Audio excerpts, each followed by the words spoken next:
JDU के राष्ट्रीय अध्यक्ष पद की जिम्मेदारी संभालने के बाद नीतीश कुमार की पहली प्रतिक्रिया आई है। बड़ी खबर आपको बता रहे हैं, नीतीश कुमार की पहली लेकिन छोटी सी ही प्रतिक्रिया आई है। उन्होंने बस इतना कहा है कि राष्ट्रीय अध्यक्ष के पद को स्वीकार किया। बड़ी खबर इस समय की आपको बता रहे हैं।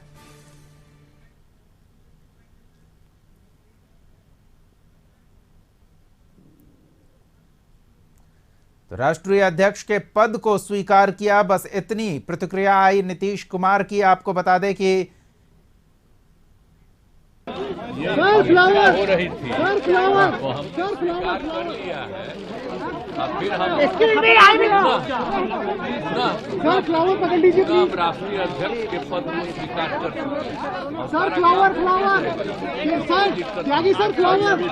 हैं।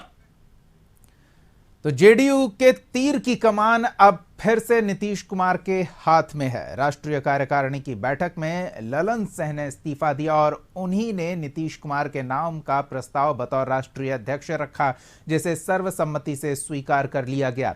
अब यहां जश्न का माहौल है। राष्ट्रीय कार्यकारिणी की ये तस्वीरें नीतीश कुमार को राष्ट्रीय अध्यक्ष पद के लिए सर्वसम्मति से प्रस्ताव स्वीकृत होने के बाद उनका अभिनंदन किया गया। तो पटना की भी तस्वीरें आपको दिखाते हैं। पटना जेडीयू कार्यालय में किस तरह से जश्न का माहौल रहा और कार्यकर्ता और नेता अब ये उम्मीद जता रहे हैं कि संगठन में एक बार फिर से धार देखने को मिलेगी। कार्यकर्ताओं का उत्साह बढ़ा है। वोटर भी नीतीश कुमार के राष्ट्रीय अध्यक्ष बनने से उत्साहित है और संगठन के प्रति उनकी और भावना मजबूत हुई है। इस बैठक को लेकर चल रहे पूरे कार्यक्रम को लेकर केसी त्यागी ने क्या जानकारी साझा की और संगठन के आगे की रणनीति को लेकर क्या कहा, वो सुनाते हैं। नीतीश कुमार जी इंडिया गठबंधन के विचारों के संयोजक हैं, विचारों के प्रधानमंत्री। मैं बहुत कैटेगरिकली आपसे कहना चाहता हूं, नीतीश कुमार जी इंडिया गठबंधन के विचारों के संयोजक हैं, विचारों के प्रधानमंत्री। क्या ये भविष्य के लिए रास्ता खुला हुआ है प्रधानमंत्री पद का? मैं कह रहा हूँ हैं उन्होंने सामाजिक न्याय के सवालों को इतनी प्रखरता दी है, वो तो इस विचार के ही संयोजक है। ये परिषद की बैठक आहूत थी, उसने सर्वसम्मति से राष्ट्रीय कार्यकारिणी के उस फैसले को अनुमोदित कर दिया है, जिसमें ललन सिंह जी के द्वारा दिए गए इस्तीफे के बाद श्री नीतीश कुमार जी को सर्वसम्मति से नया अध्यक्ष चुन लिया गया है। इधर जेडीयू के अध्यक्ष बनने पर नीतीश कुमार को तेजस्वी ने भी बधाई दी और कहा कि अब साथ मिलकर बीजेपी को हराएंगे। अध्यक्ष रहे ही हैं वो लगातार और पार्टी के सर्वमान्य नेता भी हैं, तो बने हैं तो अच्छी बात है, उनको शुभकामनाएं हैं। और मिलजुल करके जो हम लोगों का इंडिया अलायंस है, जो महागठबंधन है, उसको हम लोग अपने मिल करके हम लोग काम करेंगे और बीजेपी को जो हम लोगों का एजेंडा है हराने का, उस पर काम कर रहे हैं। असल में चिंता उन लोगों की है कि डरे हुए हैं एकदम। अगर इस तरह की बयानबाजी कर रहे हैं तो उनका आप समझ लीजिए कि जो बॉडी लैंग्वेज है वो एकदम शिथिल पड़ गए हैं, क्योंकि जो जिस हिसाब से सरकार महागठबंधन में काम हो रहा है और जिस हिसाब से सोशल समीकरण, या आप देख लीजिए दो दल हैं जो बड़ी पार्टियां हैं बिहार की एकजुट हुई हैं, तो उससे डरे हुए लोग हैं। हुए बदलाव पर बीजेपी नेता शहनवाज हुसैन ने तंज कसा तो नेता प्रतिपक्ष विजय सिन्हा ने कहा कि नीतीश ने जो बीजेपी के साथ किया वही खेल आरजेडी उनके साथ खेल रही है। मुख्यमंत्री जी परेशान हैं। आज हमने खुल करके उनको बोला था कि मुख्यमंत्री जी, आपका जो महत्वाकांक्षा को जगाया, प्रधानमंत्री बनने का सपना दिखाया, वो व्यक्ति आपका नाम का प्रस्ताव तक नहीं किया और उसके आड़ में आपकी सत्ता को अस्थिर करके पूरी तरह से माफिया राज को स्थापित कर दिया है। हर विभाग के अंदर भ्रष्टाचार चरम पर है। खुल करके बहाली में, नियुक्ति में, अब आज फिर विधानसभा में देखिए कि 204 की कितना पद का फिर नियुक्ति का निकाला है।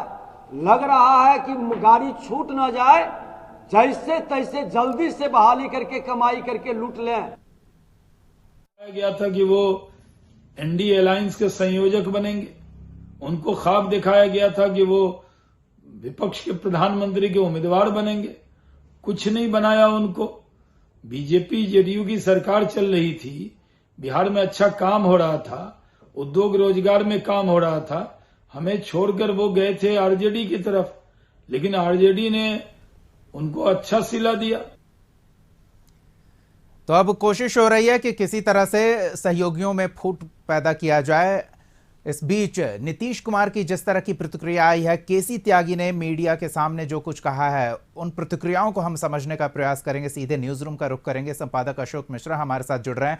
अशोक जी, इतना बड़ा बदलाव जिसको लेकर बीते एक सप्ताह से काफी उथल पुथल रही, भले ही संगठन के नेता कहें कि ये तो रूटीन वर्क है, मीडिया वाले उथल पुथल मचा रखे थे और विपक्ष यानी कि बीजेपी में उथल पुथल थी, लेकिन जो प्रतिक्रिया आई, नीतीश कुमार कह रहे हैं मैंने अध्यक्ष पद पुनः स्वीकार कर लिया, बस छोटी सी प्रतिक्रिया, औपचारिक प्रतिक्रिया कह लें इसे, जबकि केसी त्यागी कह रहे हैं कि वो वैचारिक प्रधानमंत्री हैं, वैचारिक संयोजक हैं INDI अलायंस के। तो ये काफी बड़ी बात हो जा रही है।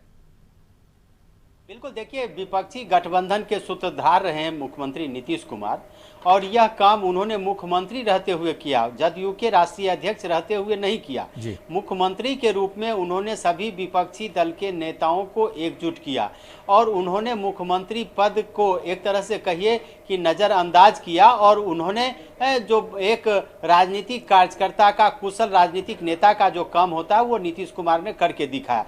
लेकिन पिछले दिनों जो INDA गठबंधन के में कुछ घटनाएं घटी, उससे कहीं न कहीं लगा कि नीतीश कुमार को दरकिनार किया जा रहा है, और उस जो घटनात्मक खबरें आई उसमें कहीं न कहीं यह देखने को मिला दीपक की ललन सिंह नीतीश कुमार के साथ पूरी मजबूती से नहीं खड़े हैं। जिस तरह से 2-3 घटनाओं का जिक्र अगर आप करना चाहें तो कर सकते हैं कि आप पिछली बैठक जो हुई दिल्ली में, उस बैठक में जिस तरह से ममता बनर्जी ने मल्लिकार्जुन खड़गे का नाम प्रस्तावित किया और अरविंद केजरीवाल ने उसका समर्थन किया प्रधानमंत्री पद के लिए, तो निश्चित रूप से नीतीश कुमार को झटका लगा होगा। चूंकि नीतीश कुमार समझ रहे थे कि जब ललन सिंह राष्ट्रीय अध्यक्ष हैं, सदन में जो संसदीय दल के नेता हैं वो, तो ऐसी परिस्थिति में ललन निश्चित रूप से हमारी लॉबिंग करते होंगे। लेकिन हुआ ठीक उल्टा। ललन सिंह ने ऐसी कोई लॉबिंग नहीं की जिसमें यह कहा जाए कि छोटे छोटे दलों को नीतीश के पक्ष में रखा गया हो। तो एक जगह पे ललन सिंह से ये चूक हुई। दूसरे हुए कि ललन सिंह ने जब अध्यक्ष का पद संभाला था तो उस समय उन्होंने कहा था कि पार्टी के जो भी नेता बिछड़े हैं उनको एकजुट किया जाएगा और उन्हें सम्मान मिलेगा। चूंकि RCP सिंह के बारे में हुआ था कि उन्होंने भी अपना पैरेलल संगठन के बनाया और अपने चाहने वाले को ही पार्टी में पद से नवाजा है। लेकिन ललन सिंह वो काम भी नहीं कर पाए, उल्टे जदयू के कई बड़े नेताओं को दरकिनार कर दिया। उपेंद्र कुशवाहा उनसे अलग हुए, RCP के तो हटने के बाद ही तो वो अध्यक्ष बने थे। रणवीर नंदन जैसे लोग अलग हुए जो नीतीश कुमार के खासम खा थे।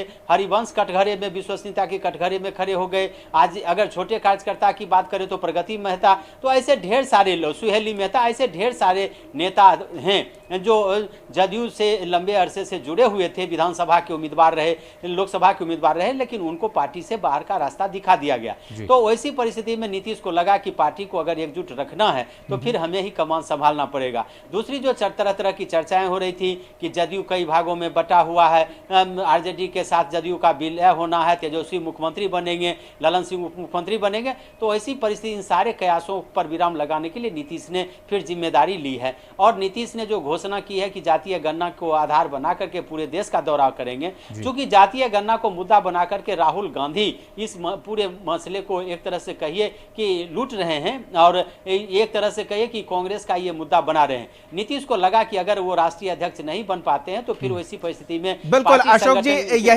यही एक जो हिटिंग पॉइंट लग रहा है नीतीश कुमार के इस पूरे संगठन के अध्यक्ष पद की जिम्मेदारी संभालने पर। एक और राहुल गांधी पूरब से पश्चिम की यात्रा शुरू करने वाले हैं। नीतीश कुमार भी अब कह चुके हैं कि नए साल में यानी कि जल्द ही उनकी भी देशव्यापी यात्रा शुरू होगी। तो एक समकक्ष, गठबंधन के सबसे बड़े दल के प्रभावशाली नेता के समकक्ष नीतीश कुमार खुद को लाने की कोशिश कर रहे हैं। कांग्रेस ड्राइविंग सीट पर बैठी हुई है दीपक, और यही वजह है कि मल्लिकार्जुन खड़गे को आगे किया गया। और नीतीश को सबसे बड़ा झटका लगा कि ललन और लालू ये दोनों नीतीश के पक्ष में खड़े नहीं हुए, यानी कि बिहार के नेता ही उनके पक्ष में नहीं खड़े हुए। वामपंथी दलों की बात भी करे तो दीपांकर भट्टाचार्य तो कम से कम बिहार से थे, उन्हें तो नीतीश के पक्ष में खड़ा होना चाहिए, लेकिन किसी ने मीटिंग में ये प्रस्ताव नहीं रखा कि नीतीश कुमार को ड्राइविंग सीट पर बैठाया जाए या नीतीश कुमार को कन्वेनर बनाया जाए। वैसी परिस्थिति में नीतीश को लगा कि उन्हें खुद ही अब अपनी कमान संभालना है, और नीतीश चूंकि इनकी पहचान रही है केंद्रीय मंत्रिमंडल में रहते हुए, उत्तर से दक्षिण और पूर्व से पश्चिम तक नीतीश ने दौरा किया है, कई बड़ी परियोजनाओं को मूर्त रूप दिया है। वैसी परिस्थिति में नीतीश की पार्टी के जो नेता हैं, कार्यकर्ता हैं, वो कम से कम नीतीश से पूरी तरह से प्रभावित हैं, उनके बारे में जानते हैं। तो ऐसी परिस्थिति में नीतीश ने यह कदम उठाया है। इसके पीछे मुख्य एक पक्ष यही है कि नीतीश भी अब राष्ट्रीय स्तर पर अपने चेहरे को दिखाना चाहते हैं और बताना चाहते हैं कि वो राष्ट्रीय नेता हैं, वो प्रधानमंत्री नरेंद्र मोदी के समकक्ष हैं, वो राहुल गांधी की तरह हैं। इस तरह की जो योजना है नीतीश की, उस योजना को पूरा करने के लिए ही उन्होंने ये कदम उठाया है। आगे देखना होगा। अशोक जी, एक और छोटा सा सवाल है, हम चाहेंगे ये राष्ट्रीय अध्यक्ष पद को पुनः स्वीकार करना नीतीश कुमार के लिए कितना महत्वपूर्ण है आने वाले समय के लिए? हम चाहेंगे आप दर्शकों को इसकी अहमियत समझाएं, क्योंकि जब संगठनात्मक बैठक होती है तो नीतीश कुमार का अपने संगठन में वो पद, वो कद नहीं था जिसकी हैसियत से अन्य दलों के नेता बैठते हैं। अब जब INDI अलायंस की बैठक होगी तो नीतीश कुमार JDU के राष्ट्रीय अध्यक्ष के पद के तौर पर बैठेंगे। बिल्कुल, दो बातें इसमें स्पष्ट कर दें, हम अपने दर्शकों को बता दें कि पहला तो ये कि इंडिया गठबंधन की जब भी बैठक होगी तो राष्ट्रीय अध्यक्ष के नाते, जैसे मल्लिकार्जुन खड़गे हैं, लालू प्रसाद यादव हैं, ममता बनर्जी हैं, अखिलेश कुमार हैं, या यूं कहिए कि दयानिधि तमिलनाडु के मुख्यमंत्री हैं, या जितने भी INDA घटक दल के नेता मुफ्ती मोहम्मद महबूबा हैं, फारूक अब्दुल्ला हैं, तो उसके समकक्ष नीतीश पार्टी अध्यक्ष के रूप में हैसियत में बैठेंगे। नंबर एक बात। दूसरी बात, जो अब निर्णय होगा वो पार्टी अध्यक्ष के रूप में नीतीश को अब किसी से पूछने की जरूरत नहीं पड़ेगी। तीसरा होगा, जो भी फैसले होंगे उनके सामने होंगे, वो अपनी बात रखेंगे और अपनी बात मनवाएंगे। दूसरा जो सबसे बड़ा फायदा जदयू को होगा कि जदयू अब टूटने से बच गई है। नीतीश की छतरी में रह करके जो विधायक हैं, सांसद हैं, कार्यकर्ता हैं, वो मानेंगे कि नीतीश का अगला कदम जो भी होगा वो पार्टी को मजबूत करने में रहेगा। उनकी छत्र छाया में वो पार्टी की जो है स्थिति बेहतर होगी। अगर वो NDA में जाते हैं तब भी बेहतर है, इंडिया गठबंधन में तो ड्राइविंग सीट पर हैं ही बिहार में। तो ऐसी परिस्थिति में नीतीश ने अपनी पार्टी को फूट से बचा लिया है। नीतीश ने इंडिया गठबंधन में अपनी हैसियत बना ली है, और अब नीतीश अभी तो जदयू में कहने का अर्थ था कि जहां नीतीश वहीं जदयू, आज नीतीश ने दिखा दिया। इतने दिनों से चर्चा थी कि मानसिक रूप से बीमार हैं, विपक्ष का तंज था, कई बातें ऐसे थी जिसको लेकर के टारगेट किया जा रहा था, अब वो बातें समाप्त हो जाएगी। और दूसरी सबसे बड़ी बात होगी कि नीतीश कुमार अब जो फैसला लेंगे वो खुद फैसला लेंगे, और उस फैसले को सबको मानना होगा, परिणाम जो भी हो। लेकिन नीतीश अब ड्राइविंग सीट पर बैठने के लिए तैयार हैं, पहले पार्टी में, फिर गठबंधन में, फिर देश के लिए। जी।